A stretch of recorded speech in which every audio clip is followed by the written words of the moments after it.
आदरणीय न्यायमूर्तिगण और सभी मेहमान साथी,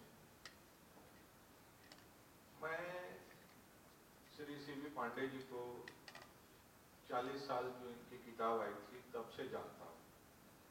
उस समय मैं रिपोर्टिंग में था, लखनऊ में ही था, और तब से लेके और आज तक, जब वे नौकरी में थे तब भी, और नौकरी छोड़ के जब वकालत करने लगे तब भी, और बीच का एक दौर आया था जब वे न वकालत कर रहे थे न नौकरी में थे तब भी। उनके कथनी करनी और एक्शन में कभी कोई हमको विरोधाभास या अंतर दिखाई नहीं दिया। और आज भी इतने सीनियर होने के बाद भी जब कभी कोई, चाहे अखबार में प्रतिक्रिया का सवाल हो या टीवी चैनल में डिबेट का सवाल हो, जब इस तरह के संवेदनशील मसलों पर बड़े से बड़े वक्ता और जो प्रोफेशनल पैनलिस्ट हैं वे हाथ खड़ा कर देते हैं, कहते हैं कि नहीं इस विषय पर मुझे मत बुलाओ। और तब हम लोगों ने पांडे जी से अनुरोध किया तो पांडे जी ने कभी ये नहीं कहा कि नहीं मैं इस विषय पर अपनी राय नहीं रखूंगा।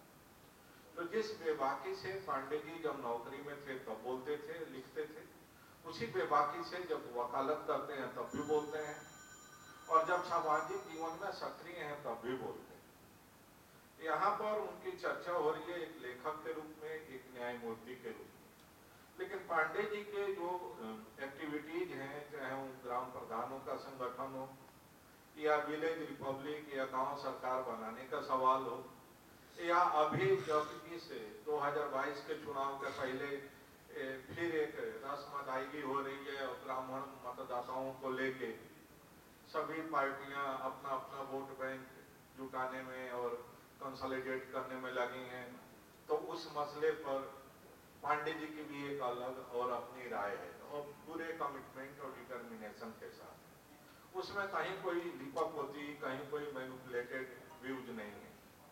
तो मेरा ये कहना है कि अगर पांडे जी जैसा व्यक्ति जो कि नौकरी में रहते हुए किताब लिख सकता है, तो बाकी लोग नौकरी में रहते हुए, चाहे वो पत्रकारिता हो, जुडिशरी हो या सिविल सर्विसेज हो, अपनी राय उतनी बेबाकी से क्यों नहीं करते हैं? उनके पास तो एक फोरम होता है कहने के। अगर वो नौकरी में रहते हुए अपनी बात उतनी ही कमिटमेंट और बेबाकी से कहते तो शायद उसका इम्पैक्ट ज्यादा होता। जो कि रिटायर होने के बाद जब वो लिखते हैं मोटी मोटी किताबें 1000 पन्ने की और 2000 पन्ने की, और दिल्ली के इंडिया इंटरनेशनल सेंटर और लखनऊ के बड़े बड़े होटलों में उसका विमोचन होता है, और विमोचन करने वाले भी प्रोफेशनल लोग बुलाए जाते हैं जो इसी तरह के मैनिपुलेशन के जरिए बड़ा बड़ा नाम अपना कमा लिए हैं, और उनसे बुला के सेलिब्रिटी का स्टेटस लेके उनसे विमोचन कराया जाता है, आप ऑफिसर से रुपया कमाते हैं। तो जो मौलिकता है, जो बेसिक इश्यूज हैं, उसको लिखने वाले, उस पर अपनी राय रखने वाले, उस तरह के बेसिक इश्यूज पर लिखी हुई किताबों को प्रमोट करने वाले लोगों को आगे क्यों नहीं लाया जाता है? ऐसे लोगों को क्यों नहीं प्रमोट किया जाता है? ये मेरा सवाल है। दूसरा, जहां तक मेरा बहुत छोटा अनुभव है, आप सब हमसे बड़े हैं और अनुभवी हैं, एक इतिहास का विद्यार्थी होने के नाते और वर्ल्ड हिस्ट्री का, जो मैं समझ पाया हूँ कि दुनिया में जब जब डेमोक्रेसी खत्म हुई है तो डेमोक्रेसी खत्म करने वाले लोग, संविधान को रौंदने वाले लोग, डेमोक्रेसी और संविधान की दुहाई देके उसको खत्म किया।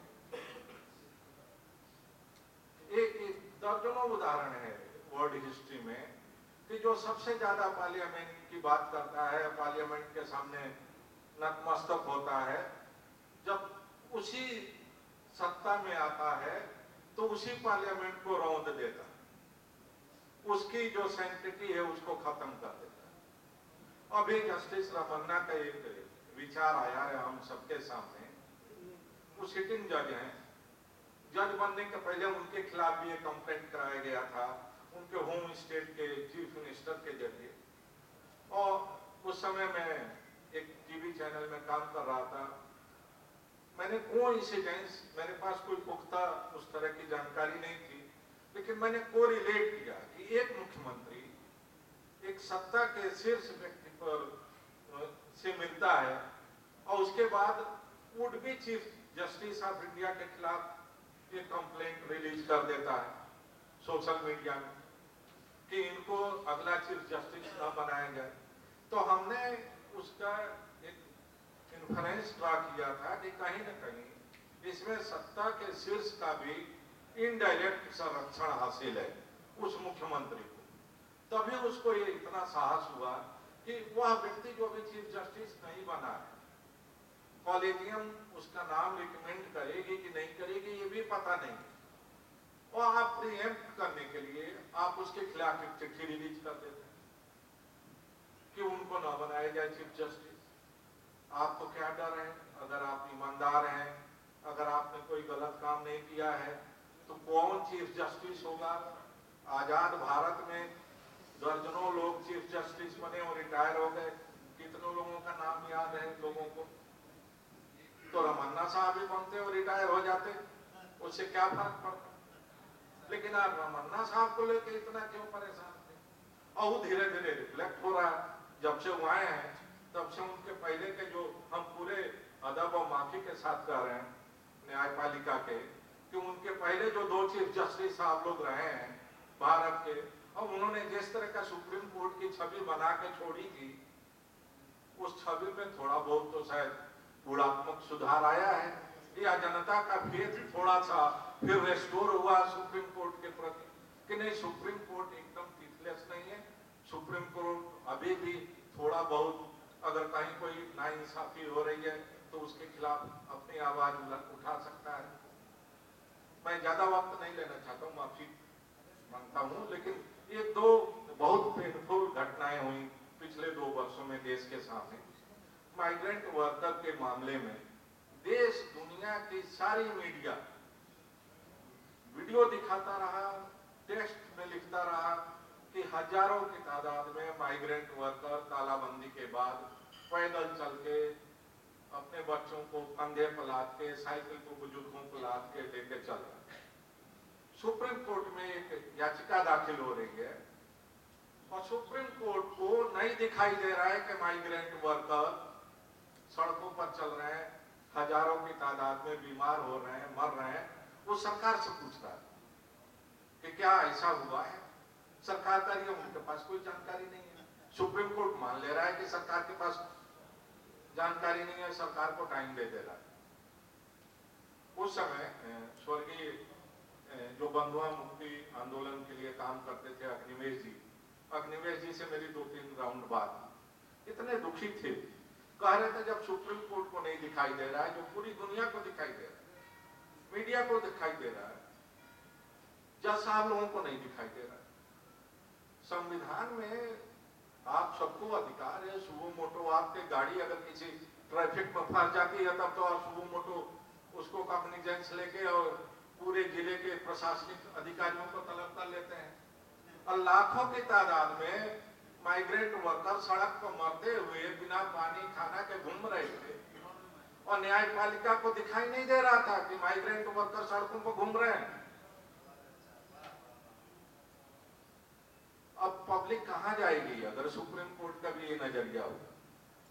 तो मैं किसी को क्लीन चिट नहीं दे रहा हूं, न मैं किसी की यहाँ तारीफ करने आया हूं, लेकिन जस्टिस रमन्ना ने, चाहे उसके पीछे जो भी कारण रहे हों, कुछ दिनों में जो कुछ उन्होंने किया है वो निश्चित रूप से एक बार जुडिशरी के प्रति, सुप्रीम कोर्ट के प्रति जो आम पब्लिक में एक धारणा बन गई थी कि अब कहीं कोई न्याय नहीं मिलेगा, कहीं कोई फोरम नहीं बचा है, उसको थोड़ा बहुत रेस्टोर किया है। और दूसरा मेरा एक, मैं अंतिम बात अपनी कह रहा हूं कि जिस तरह से ये हम सबको सोचने की जरूरत है कि नौकरी में रहते हुए विरोध करना जरूरी है। हमारे तमाम सिविल सर्विसेज में के रिटायर्ड और सर्विंग अधिकारी हैं जो मेरे बड़े भाई की तरह हैं, दोस्त हैं, आदरणीय जयशंकर भाई साहब भी बैठे हैं, प्रदीप दुबे जी भी हैं। मैं हमेशा कहता हूं कि जो ज्ञान की बातें, दर्शन की बातें आप लोग रिटायर होने के बाद लिखते हैं, वो नौकरी पर रहते हुए क्यों नहीं लिखते? अरे आप मत लिखिए, आप फाइल पर तो लिख दीजिए कि आप इस फैसले के खिलाफ हैं, पॉलिटिकल एग्जीक्यूटिव्स को ओवररूल करने दीजिए। आप फाइल में तो दर्ज करिए अपनी आपत्ति, आप तो फाइल में भी दर्ज करने से डरते हैं। तो अगर आप जैसे प्रोटेक्टेड कैडर के लोग सही बात अपने फाइल में भी लिखने में डरेंगे, तो फिर आम पब्लिक से, आम मीडिया से क्या उम्मीद करते हैं कि वो इस तरह के लोगों के खिलाफ आवाज उठाए।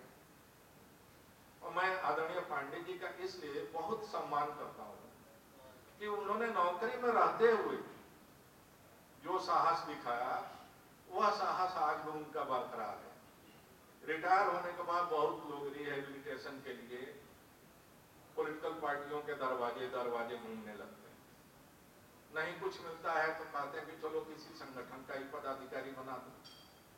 पांडे जी चाहते तो वे भी बन जाते, और जिस इलाके से आते हैं उस इलाके के लोगों के तो डीएनए में राजनीति होती है। वो तो जज बनने के पहले भी जेल गए थे, जज बनने के बाद भी जेल जा सकते हैं। तो लेकिन उन्होंने ऐसा नहीं किया। वो अपनी बात जो ठीक समझते हैं वो लिखते हैं, जो ठीक समझते हैं बोलते हैं, और उसको चाहे 2 लोग सुने, 2 लोग पढ़ें या 2 लाख लोग सुने और पढ़ें, उनके सेहत को कोई फर्क नहीं पड़ता है। इसलिए मैं उनका बहुत सम्मान करता हूँ और उनके जज्बे को सलाम करता हूँ। Thank you.